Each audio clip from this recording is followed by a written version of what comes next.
Assalamualaikum warahmatullahi wabarakatuh. Di video ini kita akan lanjutkan pembahasan mengenai aplikasi Microsoft Excel, contohnya pada bidang penjualan. Di sini kita akan menggunakan rumus VLOOKUP. Ya, secara sederhana di sini sudah disediakan kepala tabelnya meliputi judul dan judul kepala tabel. Nah, di sini kita akan awali dengan menjadikan tabel ini menjadi tabel yang otomatis bertambah, ya. Oke, kita tidak memerlukan nomor atau oke, kita gunakan semuanya.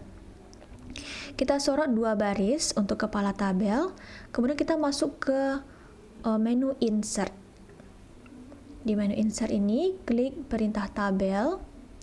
Ya, di sini kita bisa gunakan tabelnya itu dari rank yang awal kita sorot sampai batas yang kita sorot itu yaitu dari kolom B baris ke-8 hingga kolom H baris ke-9. Oke, ini H9, ini B8. Oke, kemudian kita checklist my table has header, ya, ini atau kepala tabelnya sudah kita sediakan. Oke.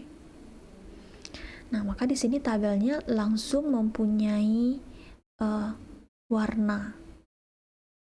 Nah, setelah kita sediakan seperti ini, kita akan coba sediakan dulu tabel nama barangnya.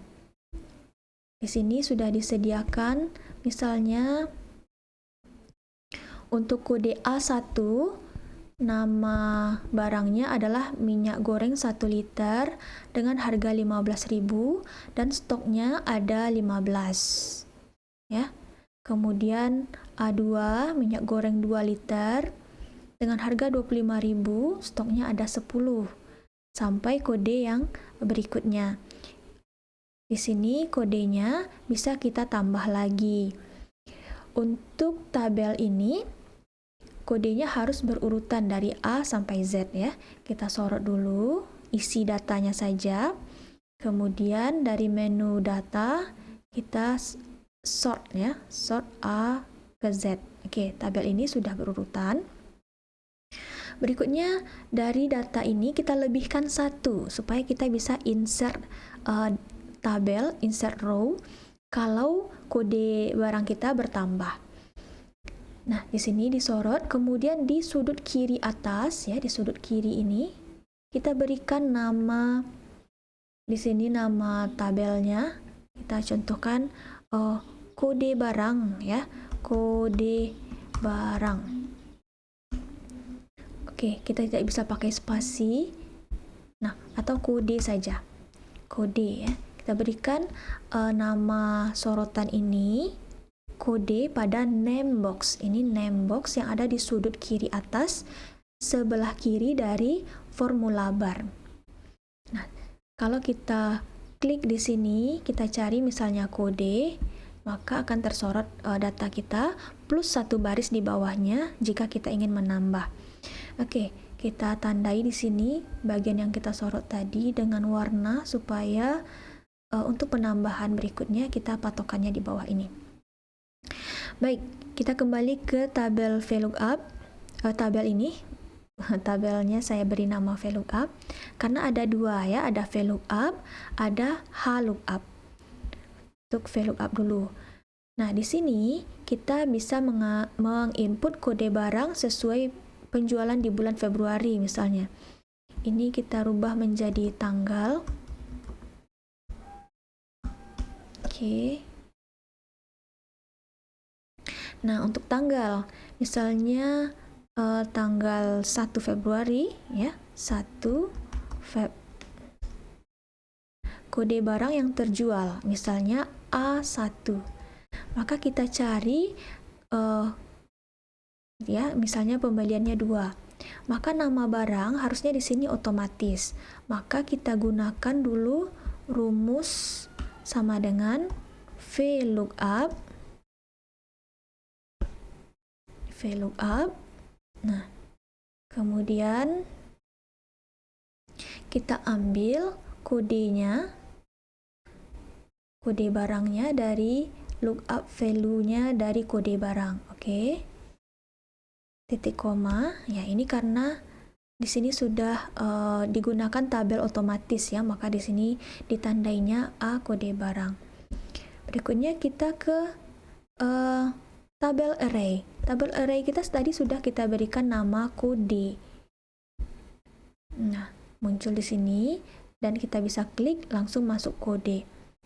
Untuk kolom nama barang itu adalah kolom yang kedua dari kolom kode. Bentar ya. Kita perhatikan lagi. Kolom yang kedua nama barangnya. Kolom yang ketiga harga barangnya, dan kolom yang keempat adalah stok. Ini bisa kita tambah di atas ini, kita sorot, klik kanan insert. Nah, ini tidak akan mengganggu ya, agar kita tidak ragu jika tabel kode barang ini adalah tabel yang besar. Oke, untuk stok awal berarti kita gunakan rumus VLOOKUP. Nah, kodenya ini dari tabel kode ya, tabel kode titik koma.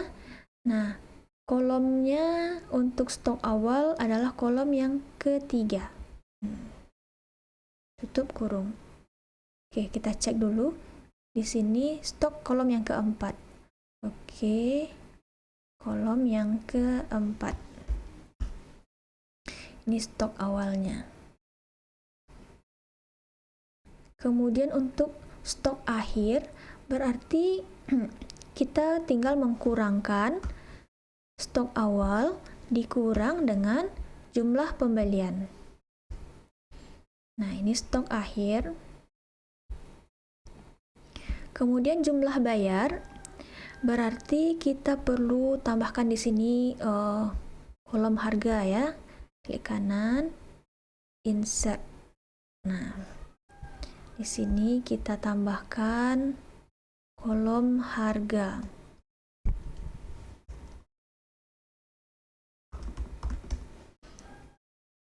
Sama dengan rumusnya VLOOKUP. Kemudian kita ambil kodenya, kode barang. Nah, nama kolomnya sudah ada tadi, kolom kode. Dan untuk harga itu adalah kolom yang ketiga. Bentar. Berikutnya jumlah bayar. Jumlah bayarnya berarti sama dengan harga ini dikali dengan jumlah pembelian. Bentar. Nah, berikutnya misalnya ada transaksi di tanggal 2 Februari. 2 Februari. Ada barangnya misalnya B1. Nah, jumlah pembeliannya misalnya 2, maka jumlah bayarnya di sini langsung ada 20.000. Supaya tidak ragu, kita sorot untuk yang harga. Kemudian kita pilih di sini currency ya. Nah,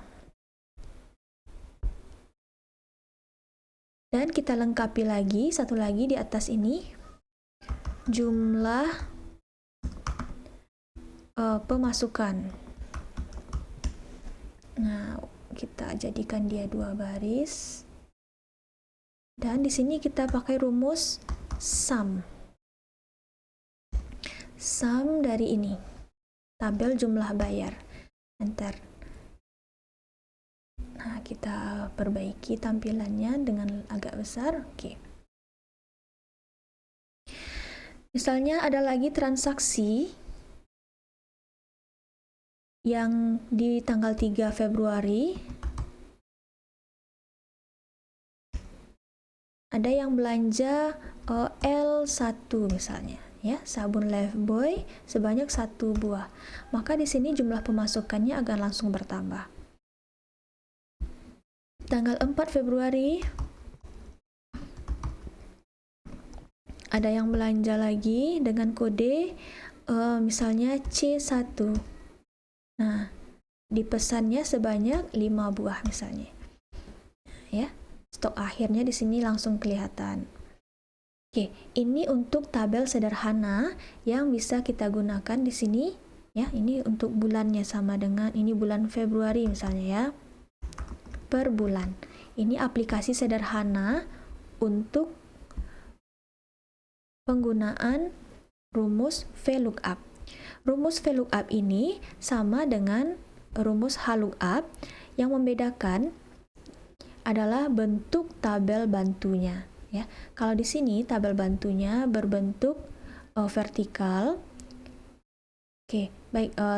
Kemudian kalau untuk HLOOKUP, tabelnya itu berbentuk horizontal. Berarti kita kalau ingin merubah rumusnya ini dari VLOOKUP ke HLOOKUP, kita tinggal copy. Contohnya di sini ya, kita copy dan kita paste spesialkan. Kita transpose kodenya menjadi baris ya, seperti ini. Nah, ada kalanya kebutuhan data kita berupa baris seperti ini ya. Ada kalanya membutuhkan data berupa kolom. Nah, kita contohkan untuk HLOOKUP dengan tabel yang sama, tapi kita rubah bentuknya menjadi vertikal ya. Ini kode barangnya adalah baris pertama, nama barang, baris kedua, harga, baris ketiga. Dan ingat, kita perlu sorot dulu ini, kita lebihkan satu ya di kanan, kemudian kita berikan nama kode. Kode misalnya horizontal, kode underscore H ya, kode horizontal. Untuk rumus HLOOKUP-nya di sini tadi kita tambahkan satu kolom harga ya, dan kita tambahkan juga jumlah pemasukan.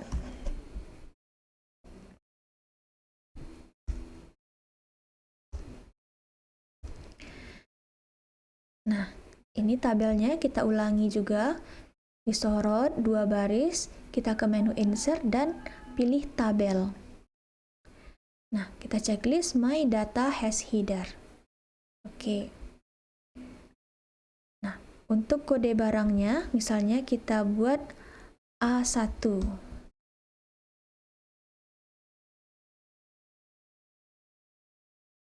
Jumlah pembeliannya 2. Nah, nama barang kita cari dari tabel HLOOKUP-nya. HLOOKUP. Nah, ambil kode barang berdasarkan tabel array yang kita beri nama kode H ya, kode horizontal, titik koma, baris ya. Untuk nama barang baris yang kedua, tutup kurung, enter. Untuk stok awal itu untuk stok barangnya ini, stok awal, oke. Ada di baris yang keempat. Sama dengan HLOOKUP dari kode ini diambilkan dari kode yang horizontal baris yang keempat. Ini stok awal. Berikutnya untuk stok akhir sama dengan berarti stok awal dikurang dengan jumlah pembelian. Enter. Ya. Berikutnya untuk harga sama dengan HLOOKUP, ambil kode barang, kemudian lanjutkan dengan memilih dari daftar kode yang horizontal karena ini HLOOKUP, dan untuk harga barang ada di baris yang ketiga. Baris yang ketiga. Oke. Nah, jumlah bayarnya berarti jumlah pembelian dikali dengan harga. Tutup kurung, tidak pakai kurung, enter. Nah, kalau kita ingin menambahkan rupiah, kita tinggal tambahkan di sini currency. Nah, dan ini lengkapi dengan sum dari jumlah bayar. Oke, ini tadi dirubah jadi tanggal. Misalnya ini tanggal 1 Februari. Tanggal 2 Februari ada yang belanja barangnya B2 sebanyak 4 buah. Nah, di sini sudah langsung selesai untuk nama barang, stok awal, stok akhir, harga, jumlah bayar, dan jumlah pemasukannya. Tapi dengan rumus HLOOKUP ya. Di tanggal 3 Februari ada yang belanja dengan kode L1. Nah, sebanyak 3 buah. Nah, jumlah pemasukannya pun makin bertambah. Nah, baik, sekian untuk tabel penjualan menggunakan VLOOKUP dan menggunakan HLOOKUP, yang mana di antara keduanya yang berbeda adalah bentuk tabel bantunya yang berbentuk vertikal dan berbentuk horizontal. Oke, terakhir, jika kode barangnya ini bertambah, maka kita perlu insert terlebih dahulu di sini, klik kanan, insert. Ya, baru kita buatkan di sini kode tambahannya, misalnya L4. Ya, misalnya seperti ini. Dan kita rubah nama barangnya.